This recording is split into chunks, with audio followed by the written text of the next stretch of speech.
हम इंसान कई दशकों से परग्रही जीवन की तलाश में लगे हुए हैं और इसी जीवन की तलाश में हमने सोलर सिस्टम के लगभग हर एक प्लेनेट और हमारे सोलर सिस्टम के बाहर के ऐसे कई सारे एक्सोप्लैनेट्स की डिस्कवरी की है जिनमें जीवन हो सकता है। मगर अफसोस अभी तक वैज्ञानिकों द्वारा इन सभी प्लैनेट्स पर लाइफ होने के पुख्ता एविडेंस नहीं मिल पाए थे। लेकिन 14 सितंबर 2020 को गलती से कुछ ऐसा खोजा गया जिसकी कोई भी उम्मीद नहीं थी और एस्ट्रोनॉमर्स द्वारा वीनस की स्टडी करके अपने जेम्स क्लर्क मैक्सवेल टेलीस्कोप की पावर को टेस्ट करा जा रहा था। और इसी टेस्टिंग के दौरान उनके द्वारा वीनस के एटमॉस्फेयर में फॉस्फाइन गैस को डिस्कवर किया गया और कैसे मात्र एक गैस के वीनस पर मिल जाने से वहां पर लाइफ होने के एविडेंस मिल गए। तो चलिए आज के इस वीडियो में हम इन्हीं मिस्ट्री के बारे में आपको डिटेल में बताएंगे और साथ ही इसरो के शुक्रयान मिशन की भूमिका भी आपको इस वीडियो में पता चल जाएगी। तो बने रहिए पूरे वीडियो में और इसको अच्छे से समझने के लिए वीडियो को लास्ट तक जरूर देखिएगा।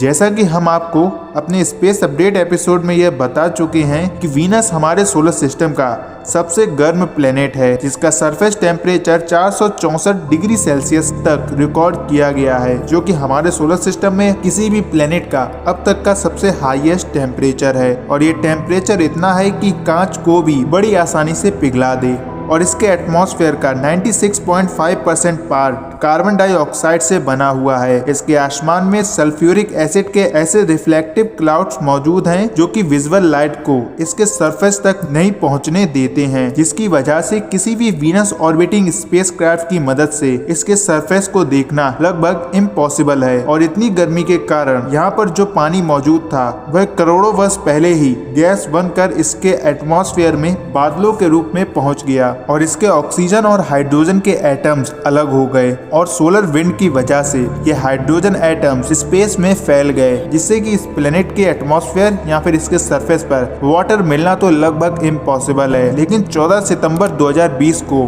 जेम्स ब्रेसफेस, जो कि इंग्लैंड की क्रेडिक यूनिवर्सिटी की प्रोफेसर हैं, उनके द्वारा लीड किए जाने वाली एस्ट्रोनॉमर्स की टीम ने हवाई में स्थित जेम्स क्लर्क मैक्सवेल टेलीस्कोप की मदद से वीनस के एटमॉस्फेयर में फॉस्फाइन गैस होने के एविडेंस को ढूंढ निकाला। अगर आपको फॉस्फाइन गैस के बारे में नहीं पता तो आपको बता दें कि फॉस्फाइन वो गैस है जो कि पृथ्वी पर माइक्रो ऑर्गेनिज्म के द्वारा प्रोड्यूस की जाती है, जो कि बिना ऑक्सीजन वाले एनवायरनमेंट में रहते हैं। अब आपके दिमाग में यह सवाल आ रहा होगा कि केवल एक गैस के वीनस के एटमॉस्फेयर पर मिल जाने से वहां पर लाइफ कैसे हो सकती है। तो आपको बता दें कि अमेरिका की मैसेच्यूसेट्स इंस्टीट्यूट ऑफ टेक्नोलॉजी के द्वारा अपने रिसर्च में यह बताया गया कि यह गैस या तो केवल माइक्रो ऑर्गेनिज्म के द्वारा प्रोड्यूस की जा सकती है या फिर यह गैस केवल लेबोरेटरी में ही तैयार की जा सकती है। और पृथ्वी पर मौजूद कुछ बैक्टीरिया यहाँ पर मौजूद फॉस्फाइट मिनरल्स को ऑब्जर्व करते हैं और फिर यही बैक्टीरिया हमारे एटमॉस्फेयर में मौजूद फ्री हाइड्रोजन गैस को इसमें ऐड करके फॉस्फाइन गैस को रिलीज करते हैं। इस प्रकार से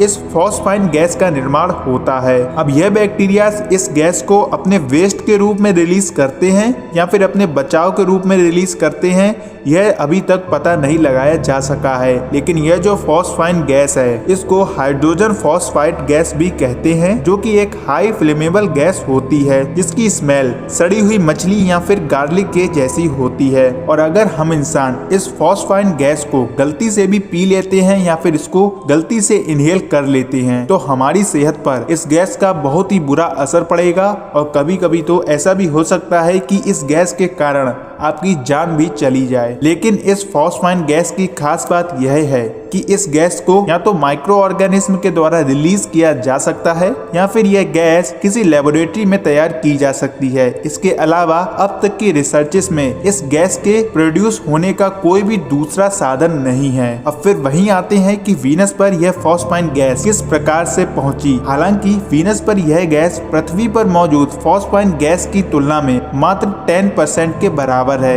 लेकिन वीनस प्लेनेट पर इस गैस का पाया जाना अपने आप में ही एक मिस्ट्री है, क्योंकि वीनस प्लेनेट पर एलियन तो नहीं रहते हैं जो कि अपनी लेबोरेटरी में इस टाइप की गैसेस को प्रोड्यूस कर रहे हों और इन गैसेस को प्रोड्यूस करके ये एलियंस वहां के एटमॉस्फेयर में इन गैसेस को रिलीज कर रहे हों। इस गैस की प्रेजेंस को लेकर वैज्ञानिकों का यह कहना है कि वीनस प्लेनेट पर यह इस बात का एविडेंस हो सकती है कि वीनस के एटमॉस्फेयर पर भी माइक्रोबायोलॉजिकल लाइफ मौजूद है। लेकिन यह लाइफ वीनस प्लेनेट के सरफेस पर नहीं है, बल्कि वहाँ पर सल्फ्यूरिक एसिड के क्लाउड्स में तैर रही है। यहाँ पर आप स्विमिंग करने का मतलब समझ गए होंगे कि यह माइक्रोबायोलॉजिकल लाइफ वीनस प्लेनेट के सल्फ्यूरिक एसिड के क्लाउड्स में घूम रही है। और अगर सच में वीनस के क्लाउड्स में इस तरह की लाइफ है तो यह लाइफ हमारी पृथ्वी पर मौजूद लाइफ से बिल्कुल अलग होगी, क्योंकि जहाँ एक और पृथ्वी पर इस माइक्रोबायोलॉजिकल लाइफ को सरवाइव करने के लिए फेवरेबल कंडीशंस मिल जाती हैं, वहीं वीनस के